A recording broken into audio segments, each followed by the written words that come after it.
Baik, bismillahirrahmanirrahim. Assalamualaikum warahmatullahi wabarakatuh. Pada kesempatan kali ini, saya akan menjelaskan materi tentang prosedur pembuatan surat pribadi. Ini merupakan materi kita yang kedua pada KD 3.6, di mana sebelumnya kita telah belajar tentang pengertian dan jenis-jenis surat pribadi. Nah, pertemuan kali ini kita akan sama-sama belajar tentang membuat surat pribadi yang bersifat kekeluargaan.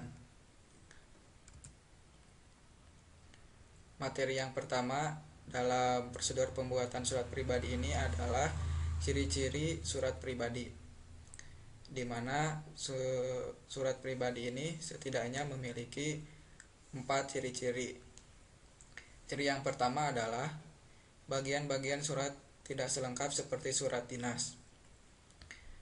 Nah, karena surat pribadi ini tidak mewakili suatu instansi atau suatu perusahaan dalam penggunaannya, melainkan hanya mewakili seseorang atau individu, maka bagian-bagian surat pribadi ini tidak selengkap surat dinas.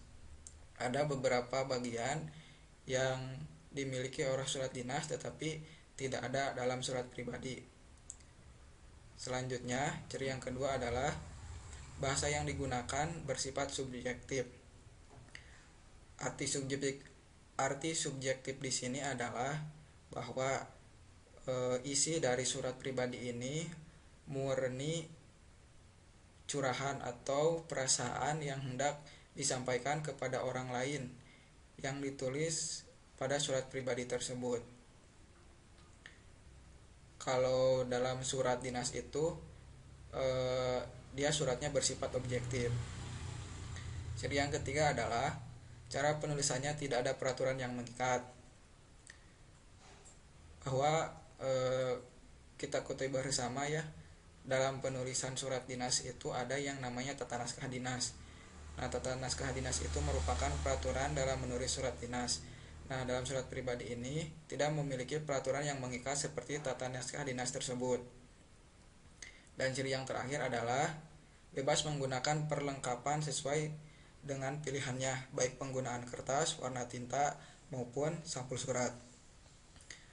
Nah, karena dalam penulisannya surat pribadi ini tidak memiliki peraturan yang mengikat, maka dalam penggunaan perlengkapan suratnya pun kita dibebaskan untuk pemakaiannya, baik dari penggunaan kertas, baik dari warna tinta maupun sampul surat yang kita akan gunakan dalam membuat surat pribadi.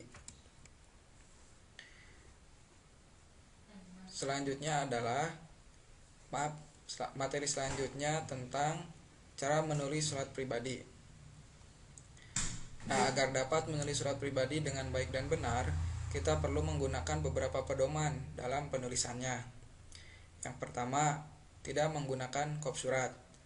Nah, dalam menulis surat pribadi ini tidak diperbolehkan menggunakan kop surat. Pedoman yang kedua adalah penulisan tanggal surat memakai nama tempat atau kota. Nah, dalam penulisan surat pribadi umumnya penulis itu mencantumkan nama kota untuk nama tempatnya. Selanjutnya, tidak menggunakan nomor surat. Karena pembuatan surat pribadi ini bebas, maka tidak diatur ya dalam jumlah penulisannya, maka dalam struktur surat pribadinya pun tidak ada nomor surat. Selanjutnya, tidak menggunakan tembusan. Nah, jika kita membuat surat pribadi dan surat tersebut diikuti oleh dokumen lain, misalkan kita mengirimkan surat pribadi untuk mengucapkan ulang tahun untuk teman kita. Nah, biasanya itu kan kita selalu memberikan kado ya. Nah, di dalam surat pribadinya tersebut tidak usah dicantumkan tembusan, cukup disampaikan saja di bagian isi surat. Selanjutnya dapat ditulis pada kartu pos, markat pos, ataupun surat bersampul. Nah, ini merupakan media penulisan surat yang dapat kita pilih sesuai dengan keinginan kita. Selanjutnya ada struktur surat pribadi.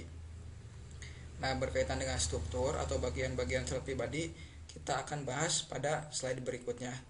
Walaupun surat pribadi ini tidak memiliki peraturan yang mengikat, tetap dalam penulisannya dia memiliki struktur, tapi strukturnya tidak sebanyak ataupun sekompleks surat dinas maupun surat-surat lain yang bersifat resmi.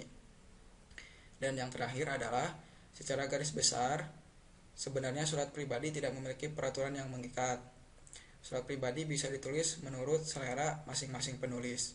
Jadi ketika kita menemukan misalnya surat pribadi yang dibuat oleh orang lain, kita tidak bisa memberikan penilaian terkait dengan benar atau salah cara penulisan yang dia gunakan, karena surat pribadi ini sekali lagi tidak memiliki peraturan tertentu. Baik, kita masuk pada bagian-bagian surat pribadi, di mana sekurang-kurangnya surat pribadi ini memiliki 7 bagian utama.